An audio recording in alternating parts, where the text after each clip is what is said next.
Bismillahirrahmanirrahim. Assalamualaikum warahmatullahi wabarakatuh. Anak-anakku, bertemu kembali pada mata pelajaran Pendidikan Agama Islam dan Budi Pekerti. Sebelum kita mulai, niatkan dulu untuk tholabul ilmi lillahi ta'ala. Judul bahasan kita kali ini adalah nikmatnya mencari ilmu dan indahnya berbagi pengetahuan. Berikut ini bagan alir proses pembelajaran tentang nikmatnya mencari ilmu dan indahnya berbagi pengetahuan. Kita akan menganalisis Al-Quran Surat At-Taubah ayat 122 dan hadis tentang perintah mencari ilmu. Setelah menganalisis kandungan ayat Al-Quran dan hadis tersebut, nanti akan diketahui dan diperoleh nilai dan perilaku mulia. Dan sikap yang diharapkan nanti setelah pembelajaran ini kalian memiliki semangat menuntut ilmu dan semangat berbagi pengetahuan. Sebelum ke bahasan ayat dan hadis, kita perlu ketahui dulu tentang beberapa prinsip Islam dalam mencari ilmu. Sebagai pendorong kewajiban mencari ilmu, surat yang pertama Allah turunkan adalah perintah membaca, yaitu dalam surat Al-Alaq ayat 1-5. A'udzubillahi minasyaitonirrajim. Bismillahirrahmanirrahim. Iqra bismi rabbikal ladzi khalaq. Bacalah dengan menyebut nama Tuhanmu yang menciptakan. Khalaqal insana min 'alaq. Dia telah menciptakan manusia dari segumpal darah. Iqra wa rabbukal akram. Bacalah dan Tuhanmu lah yang maha mulia. Allazi 'allama bil qalam, yang mengajar manusia dengan pena. 'Allamal insana ma lam ya'lam. Dia mengajar manusia apa yang tidak diketahuinya. Surat yang pertama turun ini mendorong agar manusia membaca ayat-ayat Allah, baik yang tertulis yaitu dalam kitabullah, dan ayat-ayat Allah yang tidak tertulis yaitu alam semesta ciptaannya. Yang kedua, menuntut ilmu tidak mengenal gender. Dalam hadis disebutkan, tholabul ilmi faridotun ala kulli muslimin wa muslimatin. Artinya, mencari ilmu itu wajib bagi kaum muslimin dan muslimat.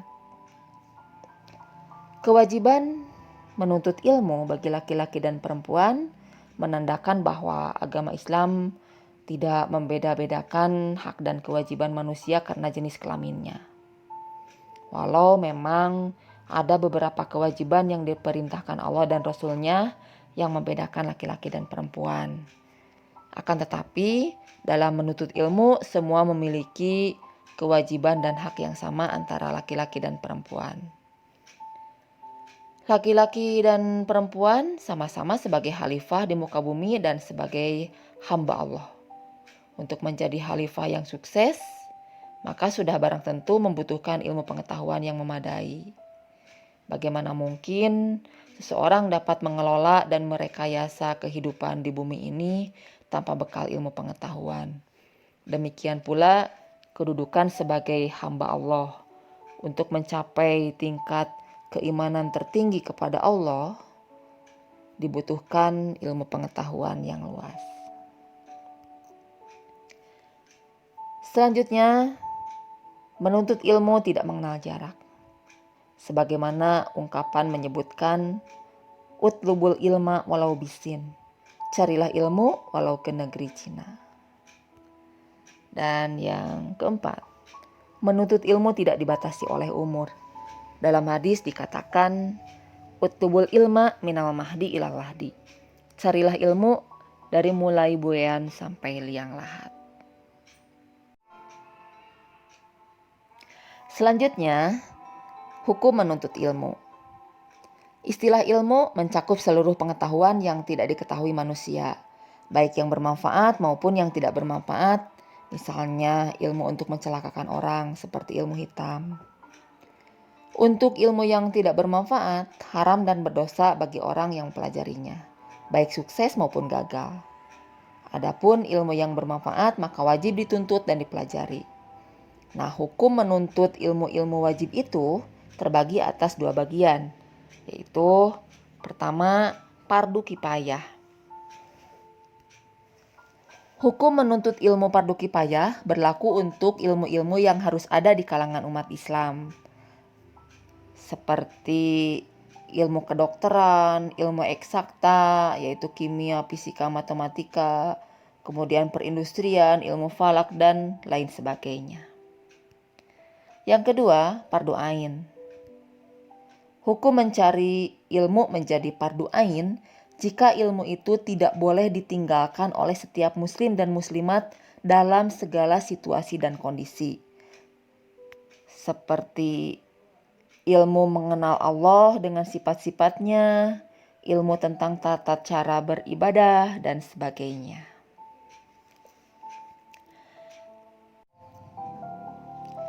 Keutamaan orang yang menuntut ilmu.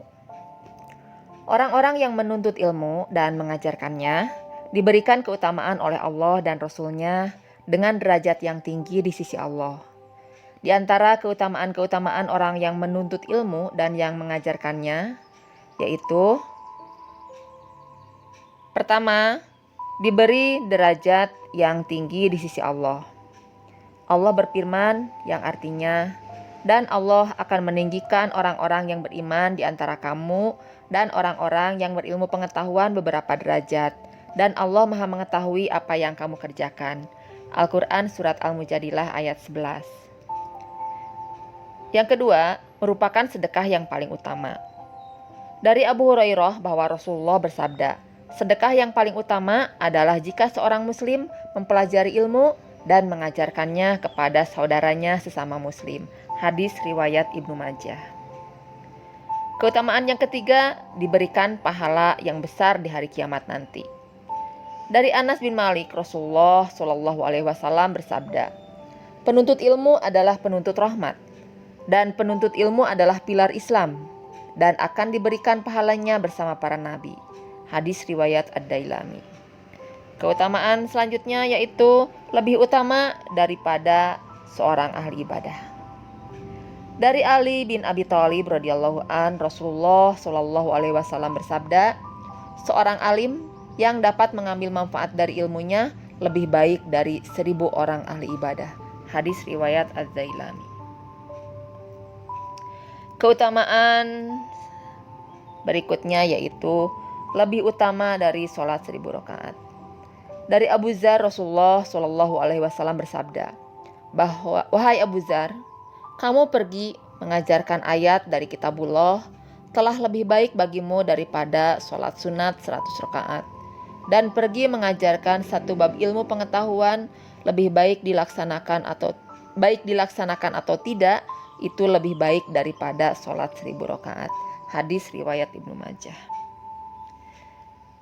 Keutamaan berikutnya diberikan pahala seperti orang yang sedang berjihad di jalan Allah. Dari Ibnu Abbas radhiyallahu an, Rasulullah SAW bersabda, bepergian ketika pagi dan sore guna menuntut ilmu adalah lebih utama daripada berjihad fisabilillah. Hadis riwayat Ad-Dailami. Keutamaan selanjutnya yaitu dinaungi oleh malaikat pembawa rahmat dan dimudahkan menuju surga. Dari Abu Hurairah, Rasulullah SAW bersabda, tidaklah sekumpulan orang yang berkumpul di suatu rumah dari rumah Allah, maksudnya masjid, mereka mempelajari kitab Allah dan mengkaji di antara mereka, melainkan malaikat mengelilingi dan menyelubungi mereka dengan rahmat, dan Allah menyebut mereka di antara orang-orang yang ada di sisinya. Dan tidaklah seorang meniti suatu jalan untuk menuntut ilmu, melainkan Allah memudahkan jalan baginya menuju ke surga. Hadis riwayat Muslim dan Ahmad. Itulah keutamaan orang-orang yang menuntut ilmu.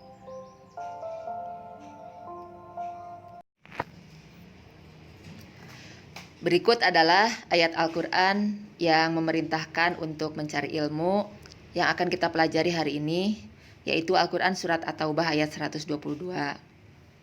Ibu akan bacakan, kalian dengarkan dan ikuti. A'udzu billahi الشيطان الرجيم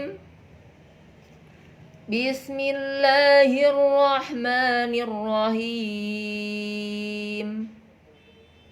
وما كان المؤمنون لينفروا كافة فلولا نفر من كل فرقة منهم طائفة ليتفقهوا في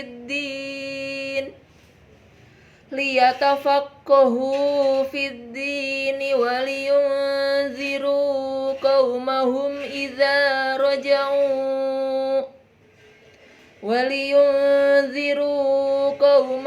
إذا رجعوا إليهم لعلهم يحذرون. Shadaqallahul azim. Artinya, tidak sepatutnya bagi mukmin itu pergi semuanya ke medan perang. Mengapa tidak pergi dari tiap-tiap golongan di antara mereka beberapa orang untuk memperdalam pengetahuan mereka tentang agama dan untuk memberi peringatan kepada kaumnya apabila mereka telah kembali kepadanya, supaya mereka itu dapat menjaga dirinya. Al-Quran Surat At-Taubah ayat 122.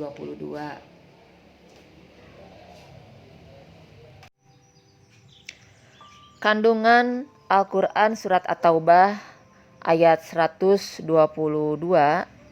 yang sudah kita baca tadi. Pertama, jangan semua pergi ke medan perang, namun harus ada sebagian yang menekuni ilmu. Ibnu Abi Hatim menyampaikan asbabun nuzul surat At-Taubah ayat 122 ini dengan riwayat hadis melalui Abdullah bin Ubaid bin Umair yang menceritakan bahwa keinginan umat Islam untuk ikut berjihad itu sangat besar. Sehingga ketika Rasulullah mengirimkan pasukan perang, maka mereka semua ingin berangkat. Mereka meninggalkan Nabi di Madinah bersama dengan orang-orang yang lemah. Maka turunlah surat At-Taubah ayat 122 sebagai respon atas perilaku para sahabat Nabi. Jadi berdasarkan asbabun nuzul surat At-Taubah ayat 122 ini dapat dipahami bahwa ketika umat Islam berada dalam peperangan, hendaknya tidak semua orang Islam berangkat ke medan perang. Tetapi sebagian umat Islam harus ada yang tinggal di daerahnya untuk menuntut ilmu. Para sahabat yang tidak berangkat ke medan perang bertugas untuk menuntut ilmu dan mendalaminya dengan tekun agar ajaran-ajaran agama itu dapat diajarkan secara merata dan dakwah dapat dilakukan dengan cara yang lebih efektif dan bermanfaat serta kecerdasan umat Islam dapat ditingkatkan. Yang kedua, orang yang berjuang di bidang pengetahuan sama nilainya dengan orang yang berjuang di medan perang. Dalam ayat ini tadi dikatakan bahwa harus ada pembagian tugas. Jangan semuanya pergi ke medan perang, namun harus ada yang mendalami ilmu. Ini mengandung makna bahwa orang yang berjuang di bidang pengetahuan, terlebih pengetahuan agama Islam, disamakan nilainya dengan orang yang berjuang di medan perang. Hal ini diperkuat dengan hadis Rasulullah yang artinya Rasulullah SAW bersabda, di akhirat nanti tinta ulama ditimbang dengan darah para syuhada. Ternyata yang lebih berat adalah tinta ulama dibandingkan dengan darah syuhada. Hadis riwayat Ibnu Nazar. Yang ketiga, tugas umat Islam adalah untuk memperdalam agama dan menyampaikannya. Tugas umat Islam adalah untuk mempelajari agamanya, serta mengamalkannya dengan baik, kemudian menyampaikan pengetahuan agama itu kepada yang belum mengetahuinya. Nah, tugas-tugas tersebut merupakan tugas umat dan juga tugas pribadi muslim sesuai dengan kemampuan dan pengetahuannya masing-masing. Karena Rasulullah telah bersabda, yang artinya dari Anas bin Amr, sesungguhnya Nabi telah bersabda, sampaikanlah olehmu apa-apa yang telah kamu peroleh dariku walaupun hanya satu ayat Al-Quran. Hadis riwayat Bukhari. Yang keempat, ilmu untuk menjaga diri dari kesesatan dan kemaksiatan. Jadi ini fungsinya ilmu. Apabila umat Islam telah memahami ajaran-ajaran agamanya dan telah mengerti hukum halal dan haram, serta perintah dan larangan agama, tentulah mereka akan lebih dapat menjaga diri dari kesesatan dan kemaksiatan. Selain itu, dapat melaksanakan perintah agama dengan baik dan dapat menjauhi larangannya. Dengan demikian, umat Islam menjadi umat yang baik, sejahtera di dunia dan juga di akhirat. Yang kelima, menuntut ilmu adalah untuk mencerdaskan umat. Jadi oleh karena ayat ini telah menetapkan bahwa fungsi ilmu tersebut adalah untuk mencerdaskan umat, maka tidaklah dapat dibenarkan apabila ada orang Islam yang menuntut ilmu pengetahuan hanya untuk mengejar pangkat dan kedudukan atau keuntungan pribadi saja. Apalagi menggunakan ilmu pengetahuan sebagai kebanggaan atau kesombongan diri terhadap golongan yang belum menerima pengetahuan. Itulah kandungan dari Al-Quran surat At-Taubah ayat 122.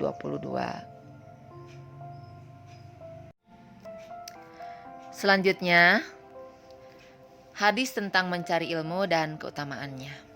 Bismillahirrahmanirrahim. Qala Rasulullah sallallahu alaihi wasallam, thalabul ilmi faridatun ala kulli muslimin, wa inna thalabal ilmi yastaghfiru lahu kullu syai'in hatal haitanu fil bahri. Rawahu Ibnu Abdil Bar. Artinya, Rasulullah Shallallahu Alaihi Wasallam bersabda, mencari ilmu itu wajib bagi setiap muslim, dan sesungguhnya segala sesuatu hingga makhluk hidup di lautan memintakan ampun bagi penuntut ilmu. Hadis riwayat Ibnu Abdil Bar. Jadi alangkah bahagianya orang yang selalu didoakan dengan kebaikan dan permohonan ampun oleh seluruh makhluk. Bahkan sampai ikan-ikan di lautan pun memintakan ampunan bagi penuntut ilmu. Oleh karena itu, anak-anakku, bersemangatlah untuk mempelajari ilmu, terutama ilmu agama.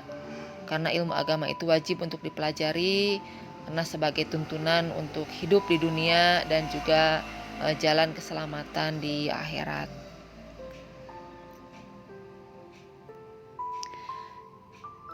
Selanjutnya, menerapkan perilaku mulia. Perilaku yang mencerminkan sikap memahami dari Al-Quran surat At-Taubah ayat 122 dan hadis yang sudah dibacakan tadi. Di antaranya dapat tergambar dari aktivitas-aktivitas seperti yang pertama, jadilah orang yang berilmu atau orang yang pandai. Sehingga dengan ilmu yang dimiliki, seorang muslim dapat mengajarkan ilmunya tersebut kepada orang yang ada di sekitarnya. Dengan demikian, kebodohan yang ada di lingkungannya dapat terkikis dan berubah menjadi masyarakat yang beradab dan memiliki wawasan yang luas. Yang kedua, jika tidak dapat menjadi orang pandai yang mengajarkan ilmu kepada umat manusia, jadilah orang yang mau belajar dari lingkungan sekitar dan dari orang-orang yang pandai. Yang ketiga, jika tidak dapat menjadi orang yang belajar, jadilah sebagai orang yang mau mendengarkan ilmu pengetahuan. Setidaknya jika kita mau mendengar, kita dapat mengambil hikmah dari apa yang kita dengar. Yang keempat, jika menjadi pendengar juga masih tidak dapat, maka jadilah sebagai orang yang menyukai ilmu, di antaranya dengan cara membantu dan memuliakan orang-orang yang berilmu, memfasilitasi aktivitas keilmuan seperti menyediakan tempat untuk pelaksanaan pengajian dan lain-lain. Dan jangan menjadi orang yang kelima, yaitu yang tidak berilmu, tidak belajar, tidak mau mendengar, dan tidak menyukai ilmu. Jika di antara kita memilih yang kelima ini, maka menjadi orang yang celaka. Demikianlah anak-anakku pembahasan tentang indahnya menuntut ilmu dan indahnya berbagai pengetahuan. Semoga menjadi pendorong dan tetap istiqomah semangat menuntut ilmu dan mengajarkannya kepada sesama. Ibu tutup dengan hadis yang artinya, barang siapa yang ingin dunia dengan ilmu, barang siapa yang ingin akhirat dengan ilmu, barang siapa yang ingin keduanya, yaitu dunia dan akhirat, maka dengan ilmu. Sekian, wassalamualaikum warahmatullahi wabarakatuh.